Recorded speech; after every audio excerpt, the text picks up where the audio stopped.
Well, it's Monday today, so it's Mobile Monday. And it's not Midland Mobile Monday like it was last Monday, but it's Manor Kestrel Mobile Monday. Oh dear, this has seen better days. I'm not so bothered about the holes in the lid. I don't like the missing power connector. And when I opened it up, it's grinning because it's got no screws in it. Now I think these work well. These and the Serpent 4000, was it? And of course the communicators NI440DX and the Planet 2000, to name some of these radios.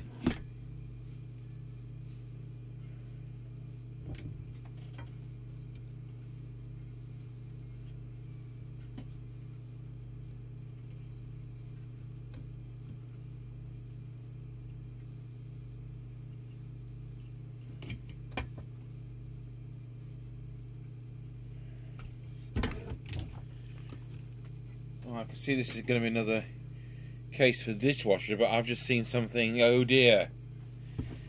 And this may not be fixable because of this. What on earth is this?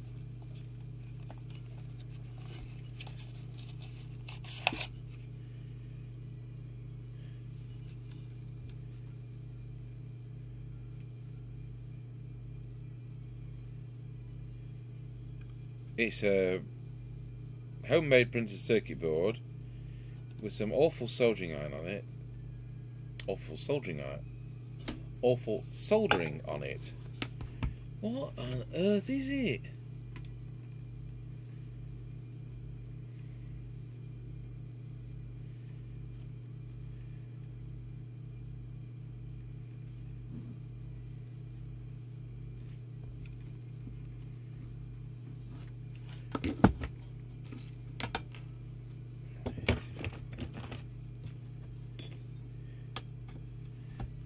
The dustbin men must wonder what goes on here, because there's all silly printed circuit boards in our dustbin.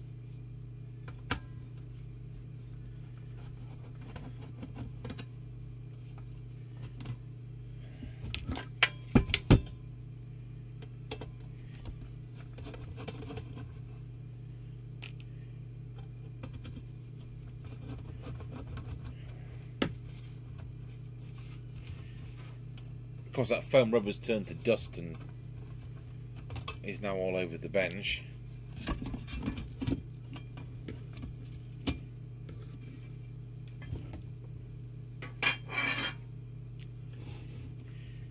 Oh, look at that, straight through the front. How wonderful.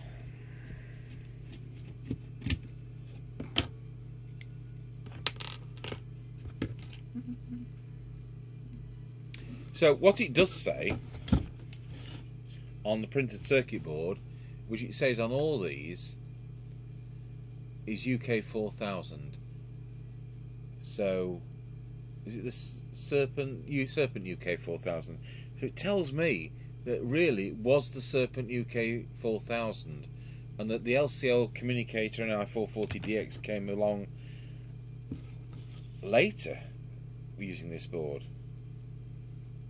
Now, it's quite an old-fashioned design, and like the Fidelity 1000, it doesn't use a clever FM chip.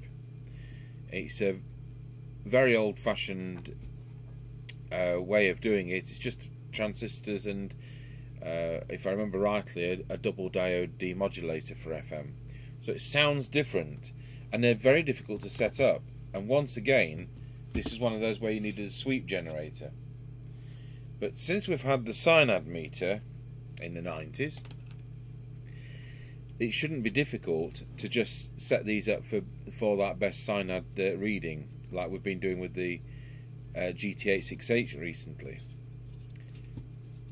So if I can get rid of all this crud, I wish I could put the whole radio in the dishwasher. these have got superb transmitted audio, and although some people say they bleed over boxes, I've never experienced that, and I've never had any of our friends or customers experience that. So I don't know. Well, where does that go? Well, that wire goes to power. That wire goes to tone.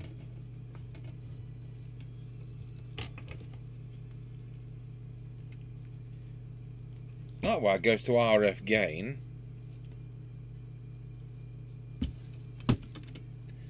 What's the chip then?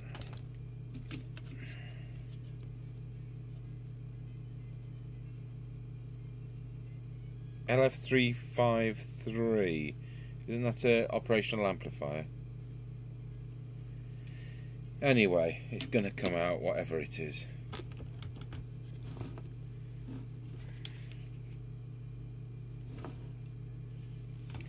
I'm just hoping we've got a scrap chassis that we can recover a socket from, because I wouldn't like to have to just shove wires through on this, because I think they're too nice a set. So I'm actually looking forward to doing this.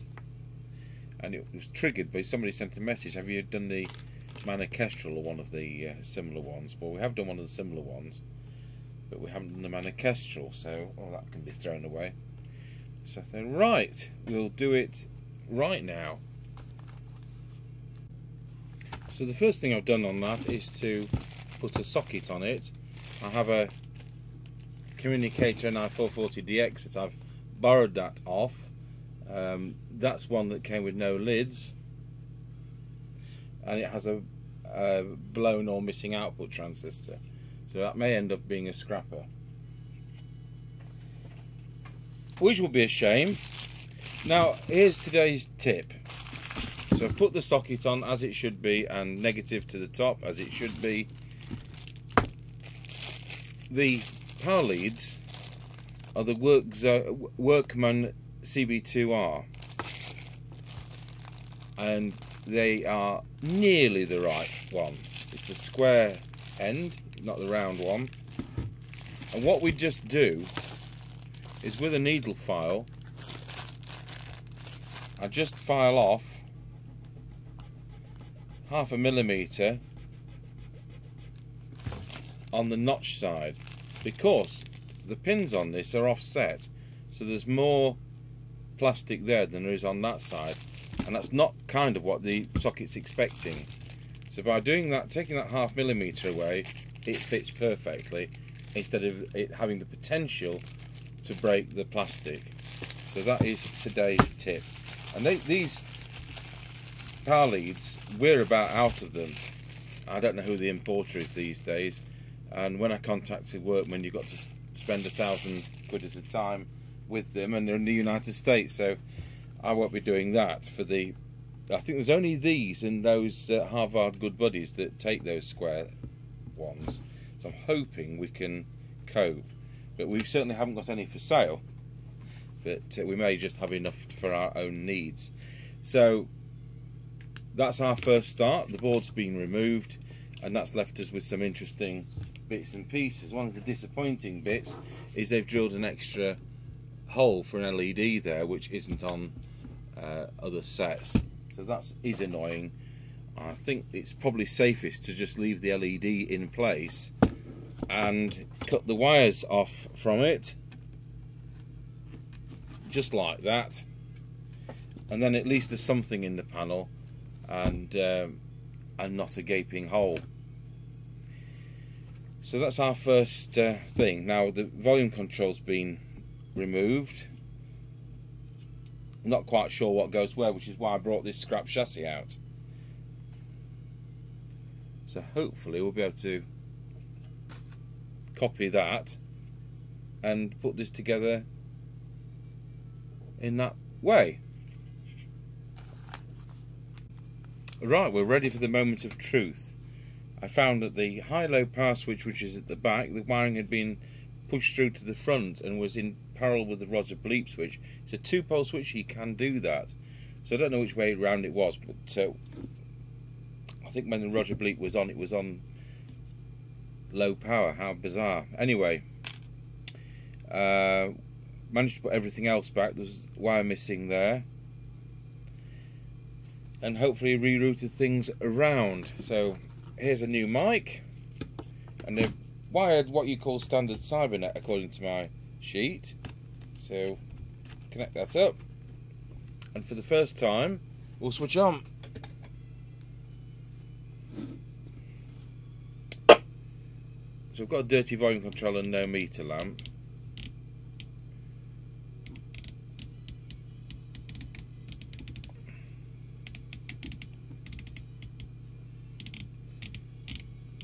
There's no bars out on the display, so that's nice to know.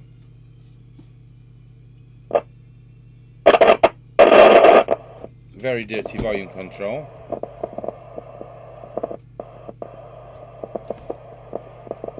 So it's see if we've got transmit, and the answer is yes on very low power. So the high-low power switch was in the other way. Right, well I'll rig up the camera onto the test set so you can see, and we'll start on the transmit.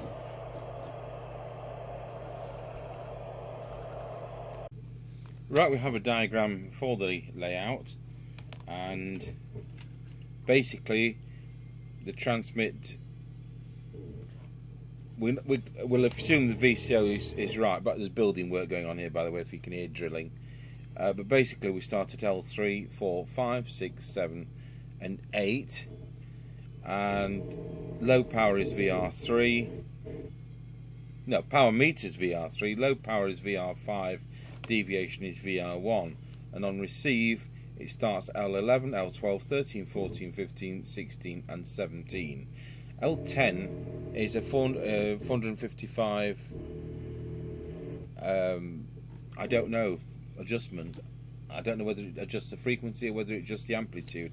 That's something we'll look into, and so we'll avoid those two VCO ones without model specific instructions, but I could find my way around it if there was a fault.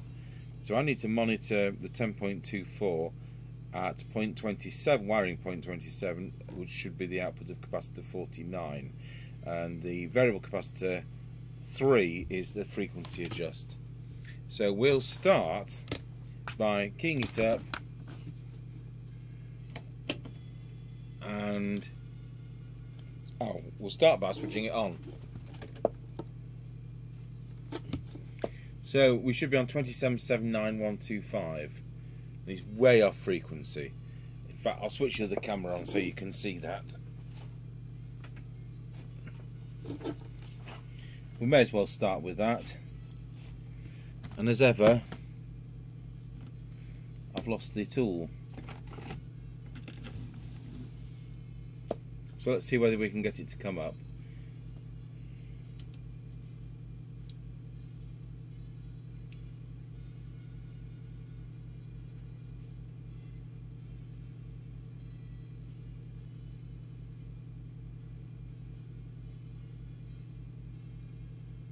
No, we're going back down. We can't quite get it there.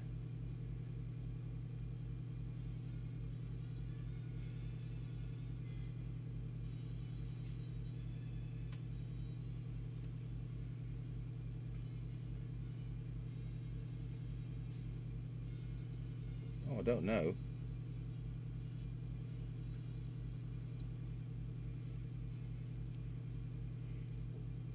I've actually overshot it. Yeah, look at that, 27.79125. I really didn't think it was going to go. I thought we got a duff crystal there. Oh, good. Well, that's going to make a huge difference. It was half a channel out.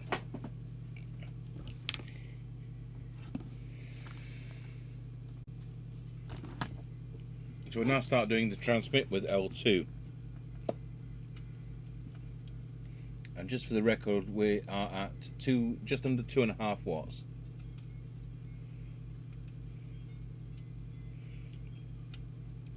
And the first core is a broken one.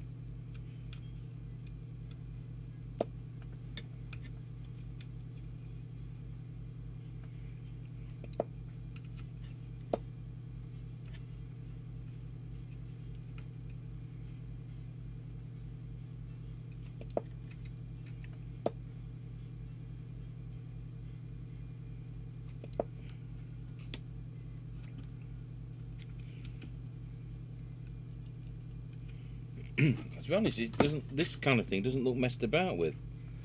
I can hardly shift this one. I'm going to use the metal tool.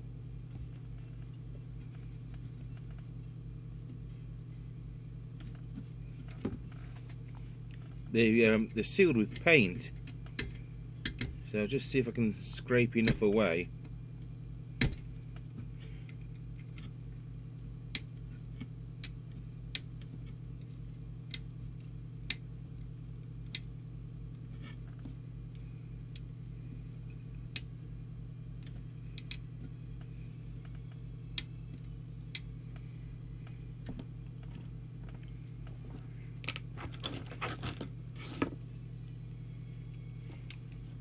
Let's go around that with a craft knife.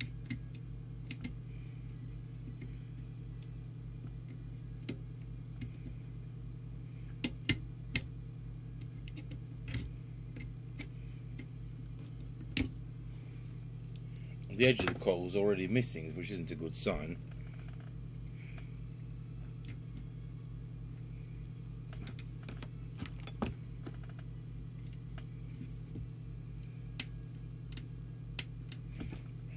I think what we'll do is we'll put a drop of isopropyl alcohol on that.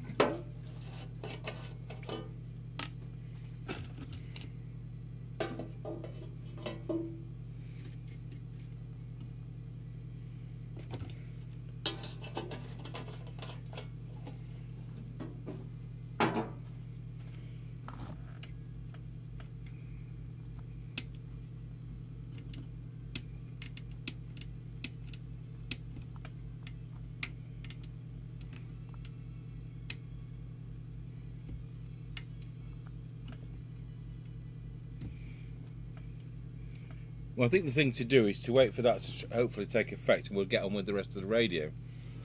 So it's still doing 2.5 watts. So we will do the deviation, because that's not affected by that. See what it is at the moment.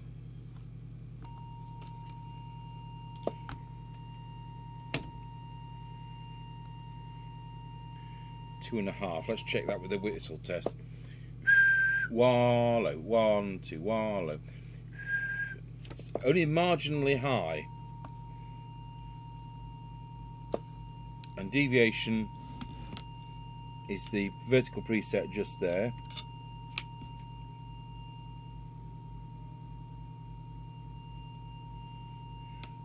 It's got a spider's web in this one.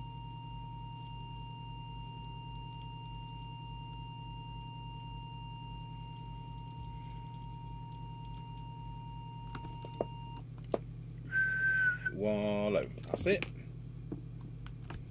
I can't really set low power at the moment, which is there, and I can't really set the power meter. I'll just have another go and see whether we can do anything with this core.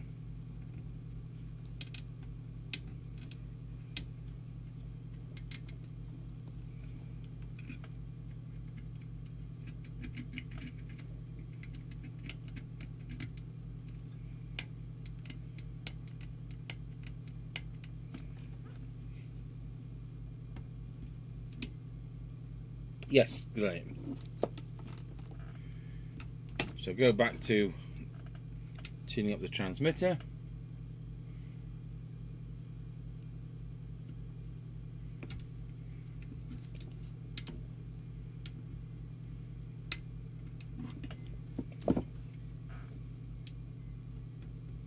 It's still very tight. I'm going to bring it to the top and then we'll take it down.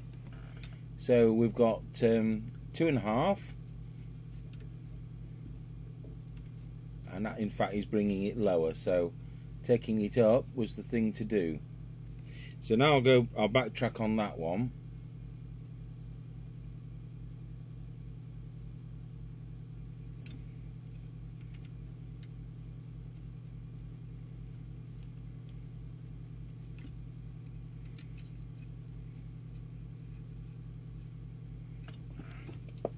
So I'm going to go through these a few times and see whether I can improve on it, because I want it to be more than 3.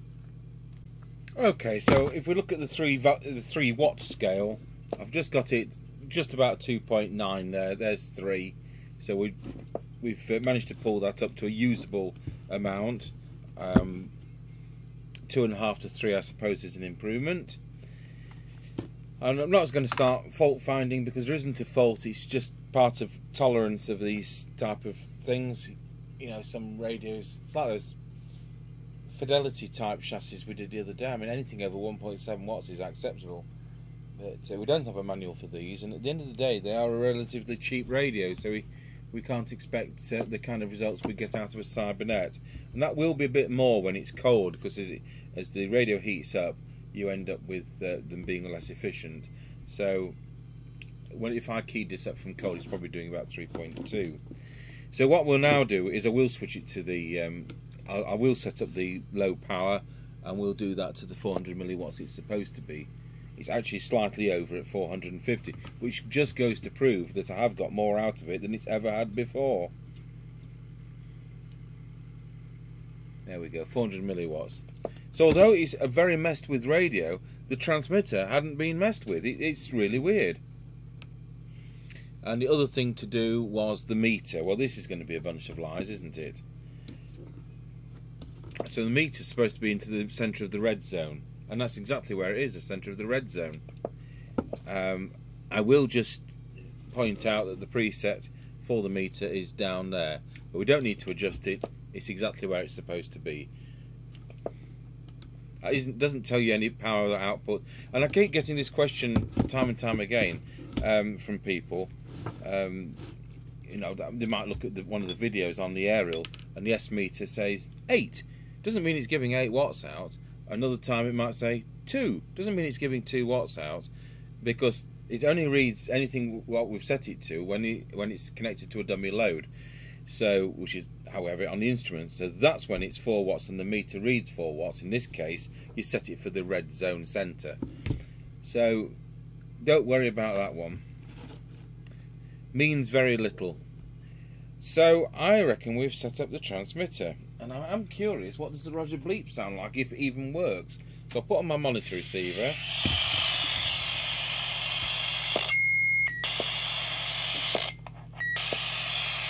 There you go.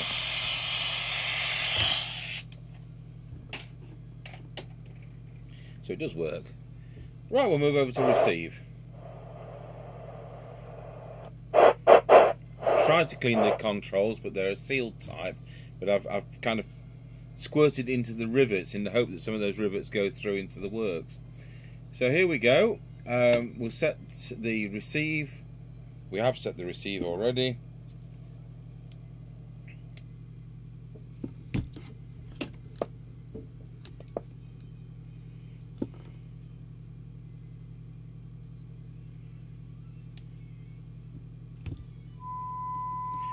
So that's S9. And what we will do is set the meter. And right at the moment it is over 9, it's plus 20. So the S meter is the one just here. And that's dirty.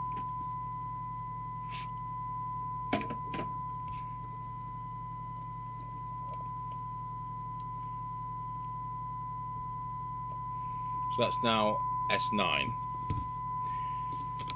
So we're going to do this totally with the cyanide meter. I've never done this before on one of these. It's some years since I've done one. It's as deaf as a post. That is 1 microvolt and it sounds atrocious. So we'll set the camera up onto the cyanide meter. So 11 and 12 are normal front end type things.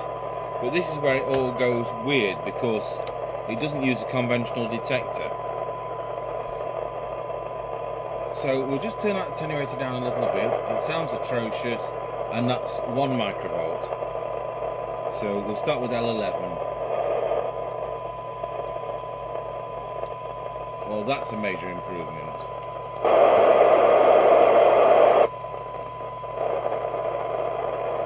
So we've got 0.9 of a microvolt now.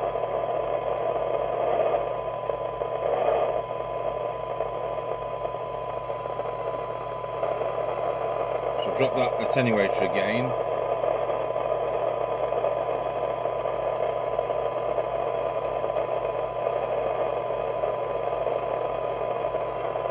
So we now got 0.8 of a microvolt. So it's becoming a useful radio. Now it's all this weird arrangement of IFs. And I don't have to put a sweep generator on because we're using the cyanide meter. So let's see what we can get out of it. Wow. Drop the attenuator.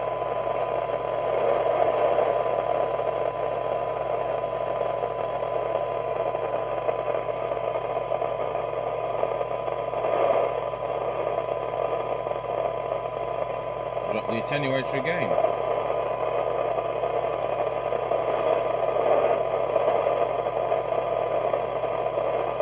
So no difference there.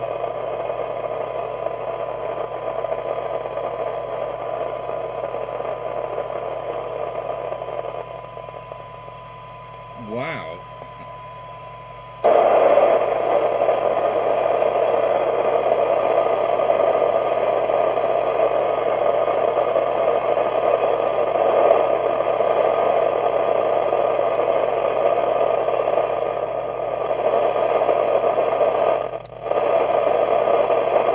That is acting like a detector, so I'm going to set that up to maximum amplitude on the oscilloscope. I didn't know it had one that did this, but it has. There we go.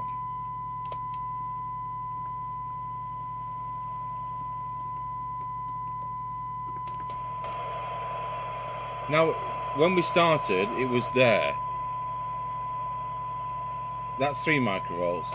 That's 1 microvolt. That's 0.3, which we can hardly hear. So just see if we can get a little bit more out of it. But it's now receiving properly.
Right, well, it isn't the most sensitive radio in the world, but I think it's a usable radio. So let's have a look at the figures. If we wanted to say 20 decibel cyanide, which is a ridiculous amount of quietening, we're looking at a radio that is doing 1.9 microvolts for 20 decibel cyanide. So let's go for a more sensible figure. 12 is one of the standard measurements. And for 12, this radio is doing 0.7 of a microvolt. For 10 decibel cyanide, radio is doing 0.56. And I bet if I look in the... I'll tell you what, I'm going to dig out the instruction book for one of these, and I'm going to just see what the receiver is supposed to be. So here we are with the specification sheet. So it says it should be better than 0.5 microvolts for 10 decibel cyanide. And what did we come up with? Let's go back.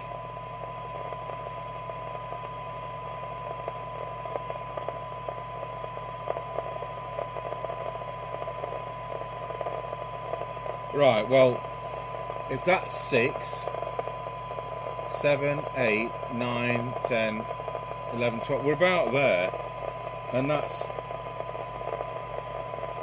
well, 0.51.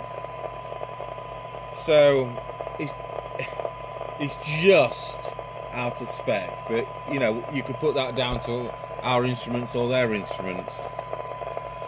So it's, yeah, it's doing what it should do. Just.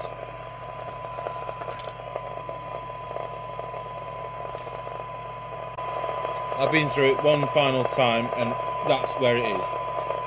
0.51 of a microvolt for 10 decibel sino. Mind you, it's 38 years old and it's a cheap set anyway. If 89.99 was a cheap set, well, might not have been cheap in money, but it's cheaply made, isn't it? So I think we've covered it. We've just got the squelch to do. Oh, we've got a tone control, and it works. Right, so we'll switch the signal generator off and the squelch to threshold. So let's see when the signal generator comes in. 0.3 of a microvolt, 1 microvolt, 3 microvolts, 10 microvolts. It's deaf as a post squelch. That's no good to us at all. We don't want it to be like one of those Team Pro 8000s. So, oh, I'm on the wrong piece of paper. That's the Amstrad. We're on the right piece of paper now. Manor Kestrel. And the squelch is VR2. Just there.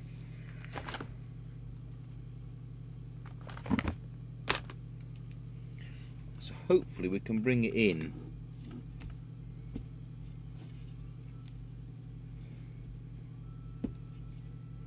If we can find it. Yes, I'm going to take the precaution of cleaning that.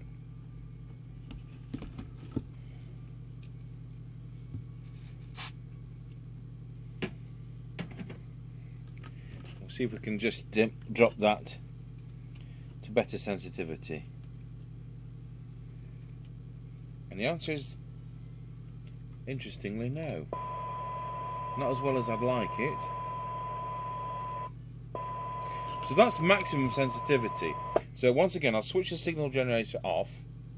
In fact, we can lose that camera as well. We're done with the cyanide meter.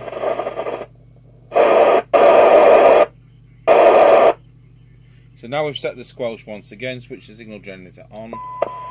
It's actually come in at 0.3 of a microvolt, which is superb. Wow, what a difference. Now we'll set the squelch to full. So we're at 1 microvolt, 3 microvolts, 10 microvolts, 30 microvolts, 100 microvolts. That's exactly where I want it to come in. The squelch is absolutely perfect. And that's at minimum sensitivity. So, wow, that's such an improvement. It's unbelievable. I didn't think we'd get there. So I've got a meter lamp to do, and we'll pop that on the aerial.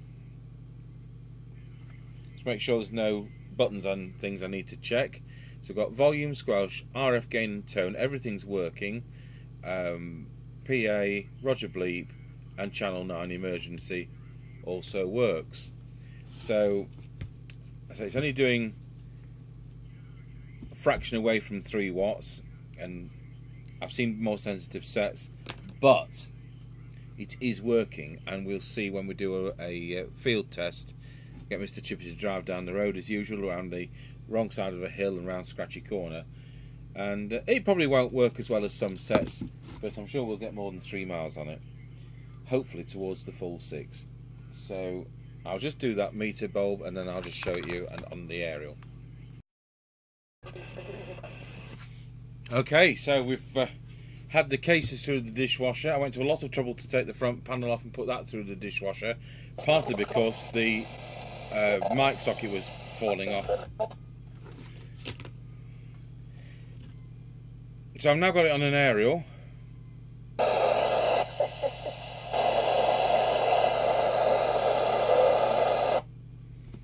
Nineteen, Roger.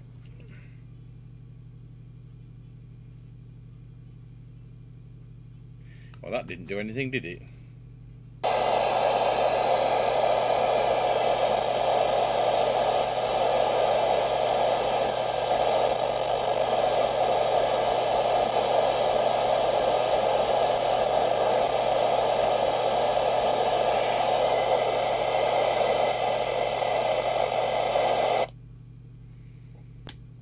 Right, well, there we have it. That is the Manor Kestrel.